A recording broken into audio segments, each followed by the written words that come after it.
Hello everyone.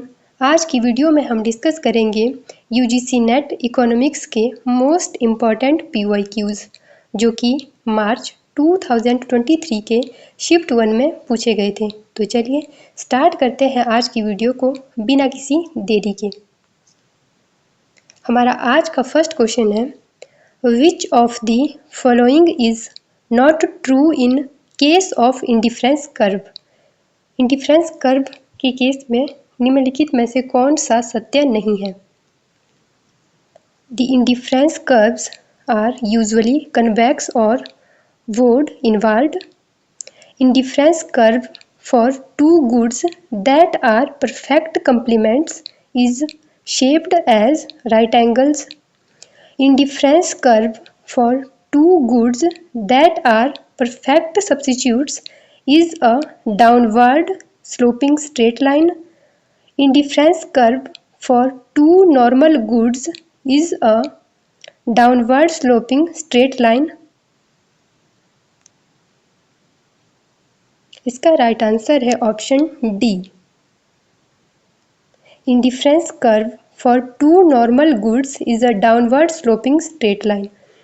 Indifference curve की properties, indifference curve perfect complement के good के case में कैसा होता है, परफेक्ट सब्स्टिट्यूट गुड के केस में कैसा होता है और इसका फंक्शन कैसा बनता है, ये हमने माइक्रो इकोनॉमिक्स की मोस्ट इम्पॉर्टेंट एमसीक्यूज़ की वीडियो में काफ़ी डिटेल में डिस्कस किया है इसकी सारी प्रॉपर्टी को। तो ये सब हमने उस वीडियो में डिस्कस किया था कि जो इंडिफरेंस कर्व होता है वो कन्वेक्स टू ओरिजिन होता है, ठीक है। इसलिए फर्स्ट प्रॉपर्टी इसकी सही है कि जो इंडिफरेंस कर्व है वो कन्वेक्स टू ओरिजिन है। और सेकंड ऑप्शन क्या बोलता है कि जो इंडिफरेंस कर्व है टू परफेक्ट कंप्लीमेंट के केस में वो राइट एंगल बनता है, ये भी हमारा सही है। थर्ड ऑप्शन बोलता है कि जो इंडिफरेंस कर्व है टू गुड्स के केस में, जबकि गुड कैसी हो, परफेक्ट सब्स्टिट्यूट हो, तो वो डाउनवर्ड स्लोप लाइन बनता है, ठीक है। ये भी हमारा सही है। लेकिन जो फोर्थ ऑप्शन है, डी ऑप्शन है, वो इनकरेक्ट है। क्यों इनकरेक्ट है? क्योंकि नॉर्मल गुड के केस में indifference curve downward slope line नहीं बनता बल्कि कन्वेक्स टू ओरिजिन बनता है। इसीलिए इसका राइट आंसर है ऑप्शन डी। तो चलिए इंडिफरेंस कर्व की प्रॉपर्टीज़ को समझ लेते हैं कि इंडिफरेंस कर्व की प्रॉपर्टी क्या है। फर्स्ट प्रॉपर्टी है an indifference curve slope down. Indifference curve की स्लोप डाउनवर्ड होती है। Indifference curve can not cross each other. दो इंडिफरेंस कर्व कभी भी ना तो एक दूसरे को क्रॉस कर सकते हैं और ना ही इंटरसेक्ट कर सकते हैं, ठीक है। थर्ड पॉइंट है indifference curve can not be thick. ये मैंने लास्ट वीडियो में काफ़ी डिटेल में बताया था आपको, जो हमने माइक्रो इकोनॉमिक्स की टॉप मोस्ट इंपॉर्टेंट एमसीक्यूज़ की वीडियो की थी, उसमें मैंने काफ़ी डिटेल में समझाया था कि इंडिफरेंस कर्व थिक नहीं हो सकता, ठीक है। Indifference curve are convex to origin. Indifference curve convex to origin होता है। नेक्स्ट है higher indifference curve represent higher level of satisfaction. Next point, indifference curve never intersect the axis. एक indifference curve ना तो एक्स एक्सिस को cut कर सकता है और ना ही वाई एक्सिस को कट कर सकता है। Next question is the level of intra industry index can be measured as. ये क्वेश्चन बहुत ही ज़्यादा इम्पोर्टेंट है क्योंकि ये 18 जून 2024 को जो यूजीसी नेट का एग्ज़ाम हुआ था, जो कि अभी कैंसिल हो चुका है, उस एग्ज़ाम में भी एज इट इज़ ये क्वेश्चन रिपीट हुआ था, इसीलिए ये बहुत ही ज़्यादा इम्पोर्टेंट है, ठीक है। तो चलिए देख लेते हैं इसका राइट आंसर क्या है। इसका राइट आंसर है option A, T is equal to 1 minus x minus m modulus divided by x plus m. Intra industry trade. Intra industry trade का मतलब होता है two way exchange of similar good. जब दो सिमिलर गुड या similar industry के बीच में ट्रेड होता है तो उसको हम बोलते हैं intra industry trade. Intra industry trade में क्या होता है, जैसे फॉर एग्जांपल इंडिया की एक इंडस्ट्री है क्लोथ इंडस्ट्री और यूएस की एक इंडस्ट्री है क्लोथ इंडस्ट्री। जब उन दोनों में आपस में ट्रेड होता है तो उसको हम बोलते हैं इंट्रा इंडस्ट्री ट्रेड। जब दो डिफरेंट इंडस्ट्री आपस में ट्रेड करती है तो उसको हम बोलते हैं inter industry trade. Intra industry trade को मेज़र करने के लिए हमारे पास एक इंडेक्स है, Grubel Lloyd index, GL index, जिसका फॉर्मूला होता है GL is equal to 1 minus x minus m modulus divided by x plus m. यहाँ पर जो मॉडुलस जो वर्टिकल लाइन होती है उसको हम मैथमेटिक्स में मॉडुलस बोलते हैं और ये रेफर करता है एब्सोल्यूट वैल्यू को। इसका मतलब होता है कि जो नेगेटिव साइन है ये उसको इग्नोर कर देता है और सिर्फ एब्सोल्यूट वैल्यू को ही मेजर करता है। अगर GL इंडेक्स की वैल्यू क्लोज और इक्वल टू 1 है तो इसका मतलब है कि वहाँ पे इंट्रा इंडस्ट्री ट्रेड प्रेजेंट है, ठीक है। और GL इंडेक्स की वैल्यू अगर क्लोजर और इक्वल टू 0 है तो इसका मतलब है कि वहाँ पर इंटर इंडस्ट्री ट्रेड प्रेजेंट करता है और इंट्रा इंडस्ट्री ट्रेड एब्सेंट है। नेक्स्ट क्वेश्चन है कॉप से related, conference of the parties से रिलेटेड। और ये क्वेश्चन पेपर 1 PDE के लिए भी बहुत ही ज़्यादा इम्पोर्टेंट है और पेपर 2 इकोनॉमिक्स के लिए भी बहुत ही ज़्यादा इम्पोर्टेंट है, ठीक है। ये हमारे इन्वायरमेंट में भी पूछा जाता है पेपर 1 में और पेपर 2 में भी पूछा जाता है, ठीक है। तो यहाँ पे कॉप से रिलेटेड हमें क्वेश्चन पूछा गया था मार्च 2023 में। तो देख लेते हैं इसका राइट आंसर क्या हो जाएगा।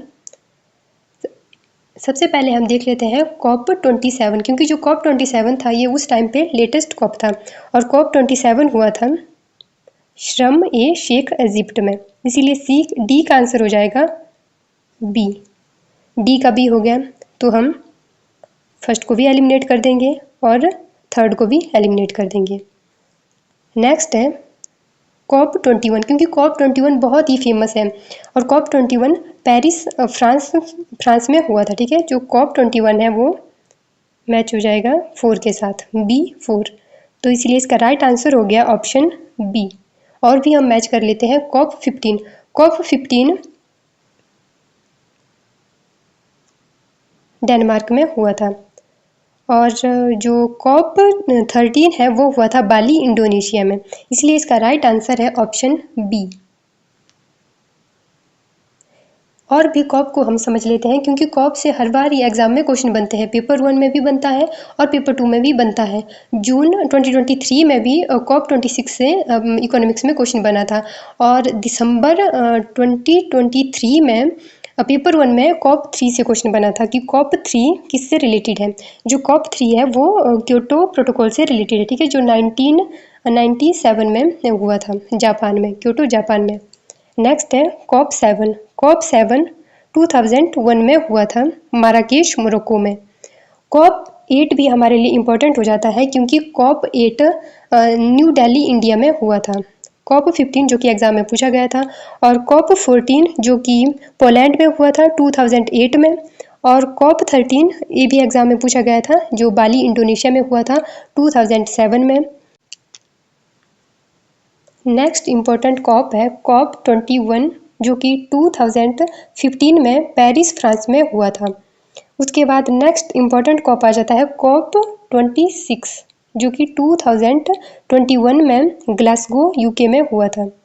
यहाँ से भी जून 2023 में यूजीसी नेट इकोनॉमिक्स में क्वेश्चन बने थे। नेक्स्ट है कॉप 27 जो कि शर्म एल शेख इजिप्ट में हुआ था। Next question is, a toll is a tax on those citizens who use toll roads. This policy can be viewed as an application of benefit principle, horizontal equity, vertical equity, tax progressivity. इसका right answer हो जाएगा option A, benefit principal.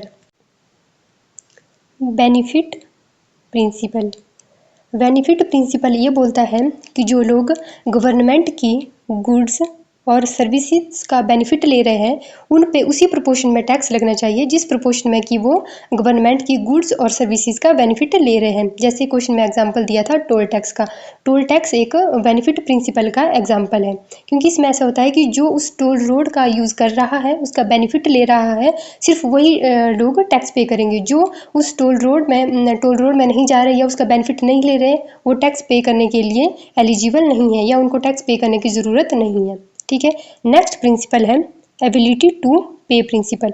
Ability to पे principal बात करता है कि जिस person के अंदर जितनी एबिलिटी है उस पर उतना ही टैक्स लगाया जाना चाहिए। इसका बेस्ट एग्जांपल है इनकम टैक्स। इनकम टैक्स में क्या होता है कि जिसकी इनकम जितनी ज़्यादा होती है उस पर उतना ही ज़्यादा टैक्स लगता है, और जिसकी इनकम कम होगी उस पर कम टैक्स लगेगा। ठीक है, नेक्स्ट हम समझ लेते हैं वर्टिकल एंड हॉरिजॉन्टल इक्विटी। सबसे पहले हम समझते हैं कि वर्टिकल इक्विटी क्या होता है। वर्टिकल इक्विटी में क्या होता है कि जो अनइक्वल पर्सन है उनको अनइक्वल ट्रीट किया जाएगा, मतलब जो समान नहीं है उनको बराबर ट्रीट नहीं किया जाएगा। जैसे फॉर एग्जांपल एक पर्सन है, उसकी इनकम है 10 लाख रुपए, और दूसरा पर्सन है उसकी इनकम है 5 लाख रुपए, और तीसरा पर्सन है उसकी इनकम है 1 लाख रुपए। ठीक है, तो इसका मतलब है क्योंकि ये क्या है, अनइक्वल है ना, इनकी जो इनकम है वो इक्वल नहीं है। एक की 10 लाख है, दूसरे की 5 लाख है, और तीसरे की 1 लाख है, तो ये अनइक्वल है, इसलिए इनका जो ट्रीटमेंट है वो कैसा होना चाहिए, अनइक्वल होना चाहिए।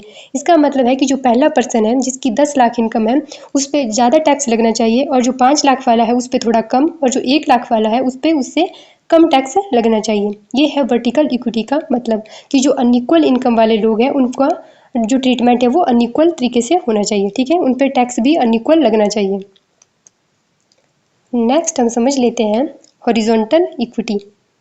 हॉरिजॉन्टल इक्विटी क्या बोलता है कि जो सेम इनकम वाले लोग हैं, जैसे फॉर एग्जांपल एक पर्सन है उसकी इनकम है 10 लाख, दूसरा पर्सन है उसकी इनकम भी है 10 लाख, और जो तीसरा पर्सन है उसकी इनकम भी है 10 लाख। तो जो हॉरिजॉन्टल इक्विटी बोलती है कि जो सेम लेवल के लोग हैं, सेम इनकम वाले लोग हैं, उनको इक्वल ट्रीट किया जाना चाहिए। इसका मतलब है कि इन तीनों लोगों पे सेम टैक्स लगाया जाना चाहिए। ठीक है, ये मतलब है हमारा हॉरिजॉन्टल इक्विटी का, कि जो इक्वल है उनको इक्वल ट्रीट किया जाए, और वर्टिकल इक्विटी बोलती है कि जो अनइक्वल है उनको अनइक्वल ट्रीट किया जाए।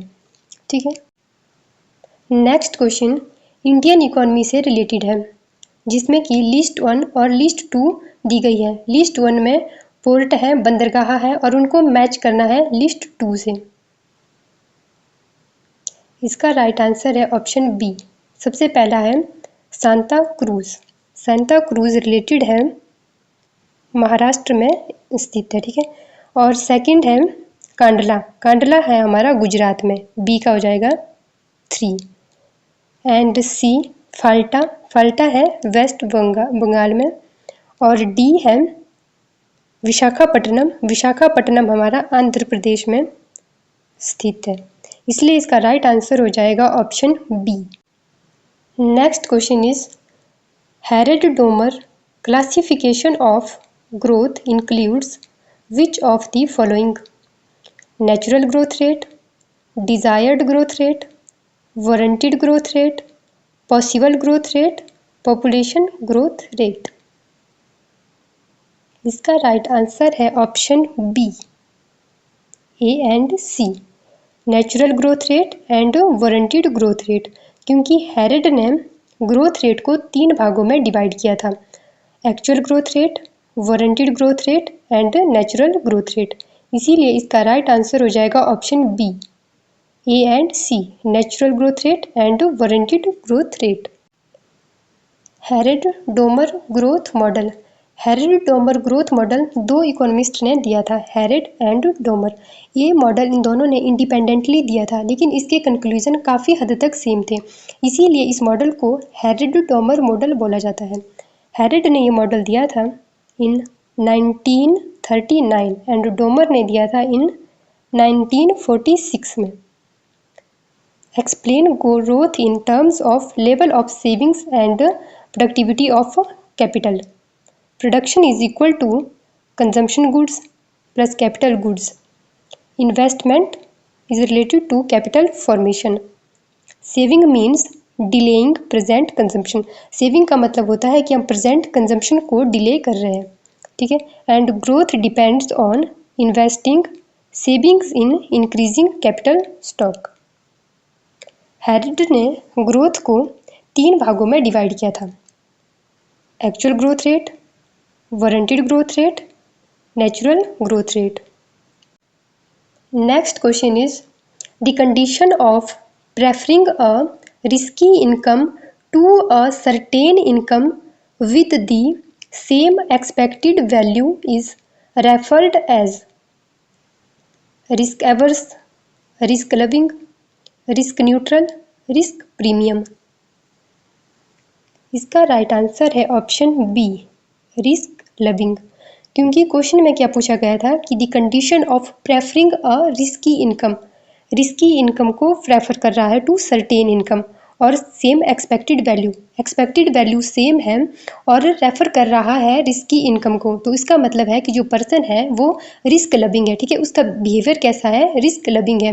क्योंकि रिस्क एवर्स के केस में हम क्या देखते हैं कि जो पर्सन होता है, जो इंडिविजुअल होता है, वो रिस्क से बचना चाहता है, तो वो सर्टेन इनकम को ज़्यादा रेफर करेगा। लेकिन इस क्वेश्चन में बताया गया है कि जो पर्सन है वो रिस्की इनकम को ज़्यादा प्रेफर कर रहा है, इसीलिए जो पर्सन है वो कैसा है, रिस्क लविंग है। यहाँ पर हम समझ लेते हैं कि जो एक पर्सन होता है, जो एक इंडिविजुअल होता है, एक इन्वेस्टर होता है, उसका नेचर कैसा होता है।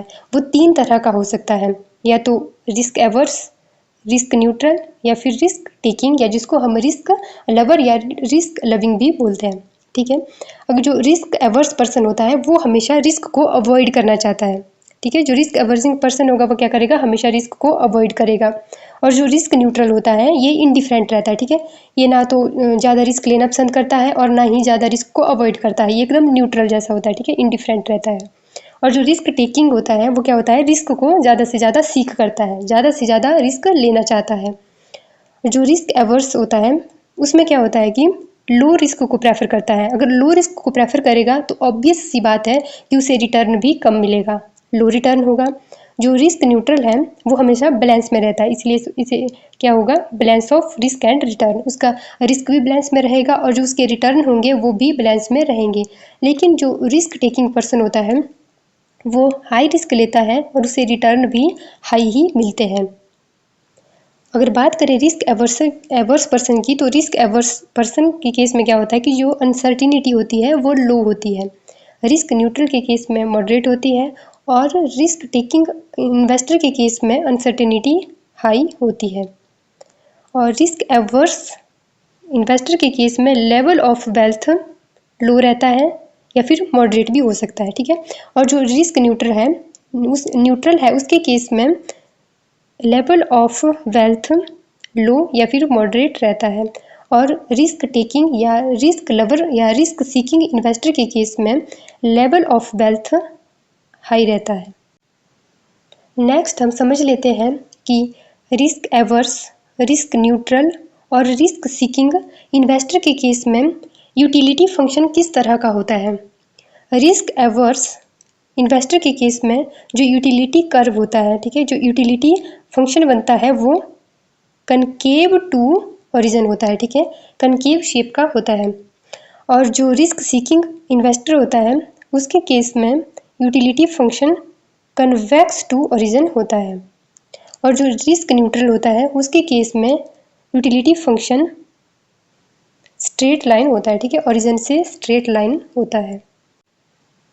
Next question is, the sticky price model is the upward sloping short run aggregate supply curve, upward sloping long run aggregate supply curve, downward sloping short run aggregate demand curve, downward sloping long run aggregate demand curve। इसका right answer है option ए, upward sloping short run aggregate supply curve. Short run में Keynes ने क्या बोला है कि जो nominal wage rate होती है वो स्टिकी होती है। स्टिकी मतलब कि वो रिजिड होती है, कांस्टेंट रहती है। और इस केस में क्या होता है कि जो सप्लाई कर्व होता है वो पॉजिटिव स्लोप का होता है, ठीक है, पॉजिटिव स्लोप का होता है। और जो डिमांड कर्व है वो नेगेटिव स्लोप का होता है। इसलिए इसका राइट आंसर है option A, upward sloping short run aggregate supply curve. Next question is, government spending is a second element of autonomous expenditure to be controlled by policymakers, does not depend directly on the level of income, all of the above। इसका right answer है option D, all of the above. क्योंकि government spending second element होता है autonomous expenditure का और control किया जाता है पॉलिसी मेकर के द्वारा और ये डायरेक्टली डिपेंड नहीं करता लेवल ऑफ इनकम के ऊपर। इसीलिए इसका राइट आंसर हो जाएगा option D, all of the above. Next question is the money supply in the ISLM model is assumed to be real narrow money, nominal money supply, nominal broad money, real money supply। इसका right answer है option D, real money supply.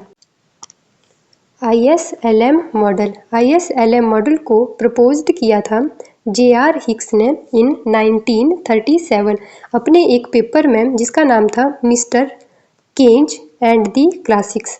इसको आगे interpret और आगे develop किया था Hansen के द्वारा, इसीलिए इसको बोला जाता है हिक्स हैंसन मॉडल।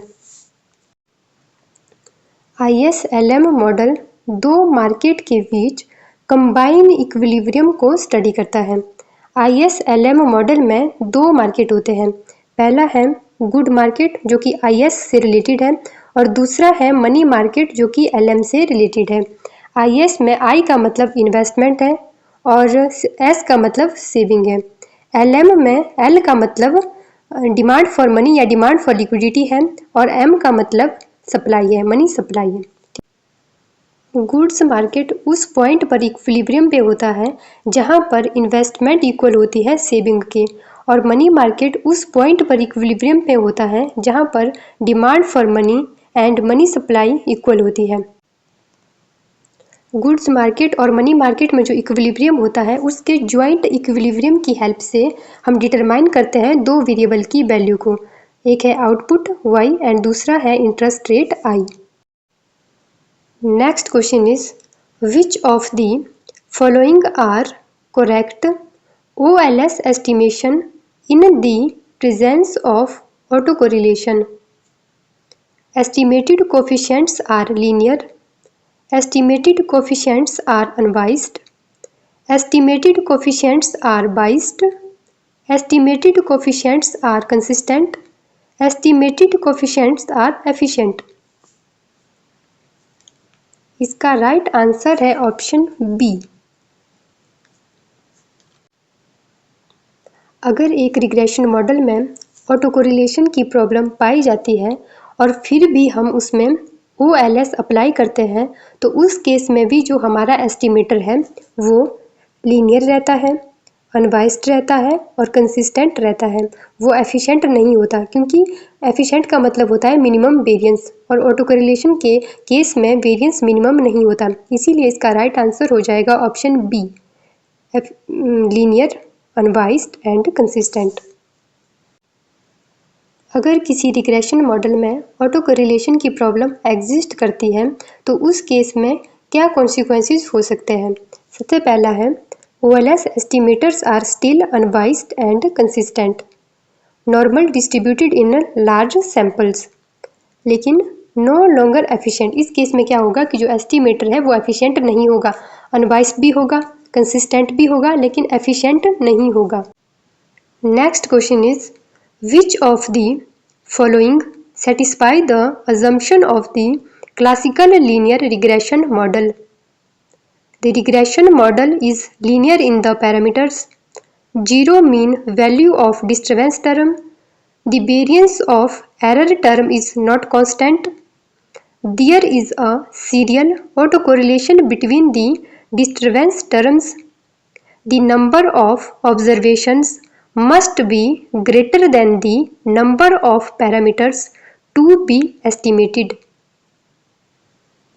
इसका राइट आंसर है option B. The regression model is linear in the parameter zero mean value of disturbance term, the number of observation must be greater than the number of parameters to be estimated। इनको हम समझ लेते हैं एक example से। यहाँ पर मैं एक रिग्रेशन मॉडल का एग्जाम्पल ले रही हूँ। y is equal to beta 0 plus beta 1 x plus u. यहाँ पर y हमारा डिपेंडेंट वेरिएबल है और x हमारा इनडिपेंडेंट वेरिएबल है, स्वतंत्र चर है, और y हमारा आश्रित चर है। बीटा 0 इंटरसेप्ट को शो करता है और बीटा 1 स्लोप कोफिशिएंट है और u हमारे पास एरर टर्म है। यहाँ पर बीटा 0 और बीटा 1 हमारे पास पैरामीटर है। क्लासिकल लीनियर रिग्रेशन मॉडल की अजम्पशन में हमने ये देखा था कि ये जो पैरामीटर है बीटा 0 और बीटा 1 ये लीनियर होने चाहिए। लीनियर का मतलब है कि इनके ऊपर जो पावर है वो 1 होनी चाहिए, ठीक है, लीनियर होने चाहिए। लेकिन जो वेरिएबल है जैसे x और y है ये लीनियर हो भी सकते हैं और नहीं भी हो सकते, लेकिन जो पैरामीटर है वो लीनियर होने ही चाहिए, ठीक है। ये मतलब था, ये जो फर्स्ट अजम्पशन है इसका ये मतलब है। और सेकंड अजम्पशन क्या है, zero mean value of the disturbance term. हमने ये भी क्लासिकल लीनियर रिग्रेशन मॉडल के अजम्पशन में पढ़ा है कि जो एक्सपेक्टेड वैल्यू है मीन की वो एरर टर्म की वो जीरो होनी चाहिए, ठीक है। और थर्ड पॉइंट है in the variance of you not constant. Error term का वेरिएंस कांस्टेंट होना चाहिए। हमने क्या पढ़ा था और ये कौन सी अजम्पशन थी, होमोसेडास्टिसिटी की अजम्पशन है कि जो एरर टर्म का वेरिएंस है वो कांस्टेंट होना चाहिए। अगर वो कांस्टेंट नहीं होता तो हमारे सामने हेटेरोसेडास्टिसिटी की प्रॉब्लम अराइज हो जाती है। इसीलिए सी इसका राइट आंसर नहीं होगा, इसीलिए हमने सी को इसकी अजम्पशन नहीं माना। और डी पॉइंट क्या बोल रहा है कि there is a serial auto correlation between the disturbance term. ये बोल रहा है कि क्लासिकल लीनियर रिग्रेशन मॉडल की अजम्पशन है कि वहाँ पे ऑटो कोरिलेशन होगा। नहीं, क्लासिकल लीनियर रिग्रेशन की अजम्पशन में हमने पढ़ा था कि नो सीरियल ऑटो कोरिलेशन, ठीक है, इसीलिए ये भी इसका राइट आंसर नहीं होगा। और ई तो हमने पढ़ा ही है क्लासिकल लीनियर रिग्रेशन मॉडल के अजम्पशन में कि number of observation must be greater than the number of parameter.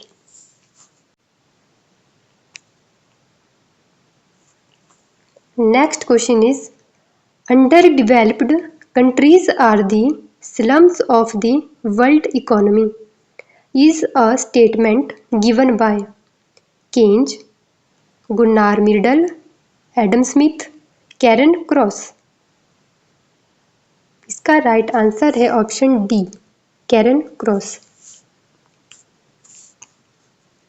Next question is which of the following two economist are associated with the problem of time inconsistency।